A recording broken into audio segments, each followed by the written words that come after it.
talk about Moto2. We got a rookie that beat out some really fast guys that are heading to MotoGP next year.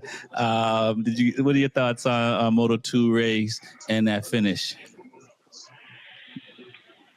I mean, all I remember is that finish. It was like that elbow, like it was a little back and forth. It was a crazy fight between the three bikes towards the end, and David Alonso was able to pull it out, which is pretty sweet. But that was a cool race. Of course, I always root for number 44.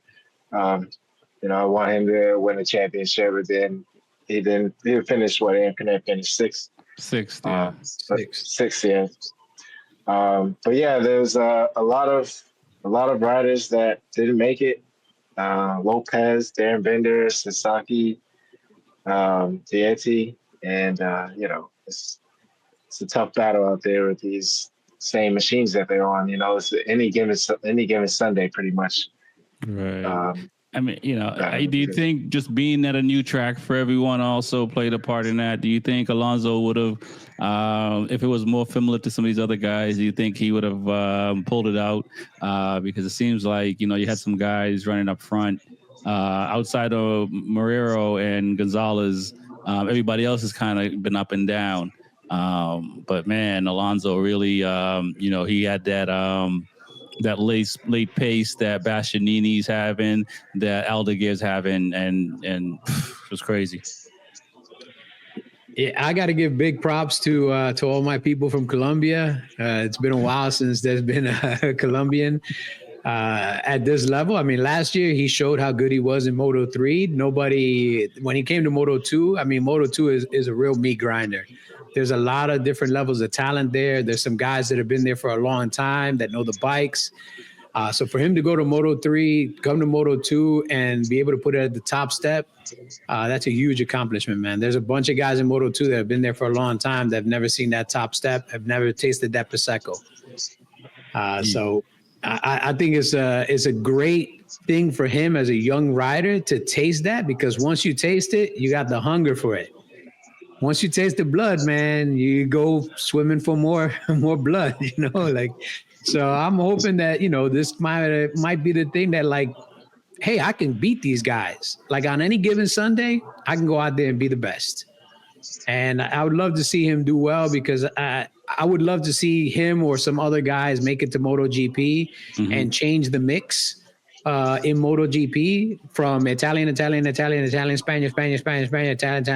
French guy, Italian, French guy, Spanish. Like, I would like to see somebody from this hemisphere of the planet in MotoGP.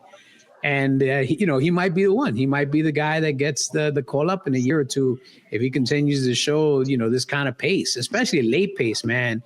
Late pace is the hardest pace. It's easy to go fast when your tires are fresh and when your fuel drops off, which is like right after the first half of the race. In that middle part of the race, when the fuel is light and your tires still have some meat. But to go fast at the end, when your fuel is really light and your tires have no meat, that's when the real skill shows up. That's when the bravery, because you got to be brave, man. You got to be able to push a little bit more than anybody else. And just the skill to keep it up on twos and be able to find your way and get to that front, man. Get to that front, elbows out, banging bars, doing what you got to do to get on the top step. And talking about a guy that can make a mistake and then come back and put it on the top step, because he crashed out at Bruno doing the same thing. And, now he's like, I know what I did wrong. I figured it out and, and collected it. You mentioned, folks from this side of the hemisphere in MotoGP. Marrero, he's Brazilian and he'll be in MotoGP next year for LCR. Which is pretty crazy. I heard the name, and I don't know if I was not paying attention at the beginning of the season, but Adrian Huertas, he came from World Superbike, right? Adrian? Yeah. Huertas? Yeah. Yeah. Like, yeah, right. So he's another. He's kind of like Gonzalez, the second Gonzalez, or Jake Dixon, because Jake Dixon's been the last one to kind of make that transition over from the World Superbike, Super Sport class.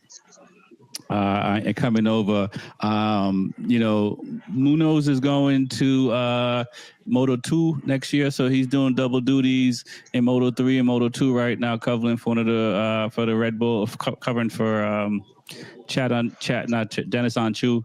What are your thoughts on those guys? The rookie, Munoz coming over from Moto3 to Moto2, and then what these other guys are doing in Moto2 right now.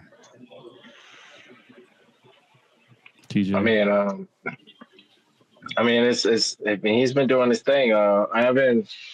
Munoz coming from Moto3 to Moto2. I'm trying to check to see where his stats are this year, but I think it's a good look.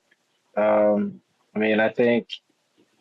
far as the competition, I don't know how old he is, but I think it's a good look. What team is he actually going to? Yeah, I believe he's going to Altran next year. Oh no, he's going to the team that I think that I gotta check now. Honestly, all right, let's check too.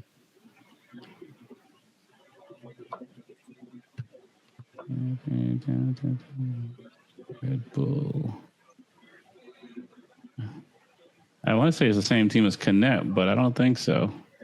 No, I think Canet is moving to VDS, VDS, right? Yeah, and then this guy's moving to the Phonetic Racing. Yeah. So they're just switching teams.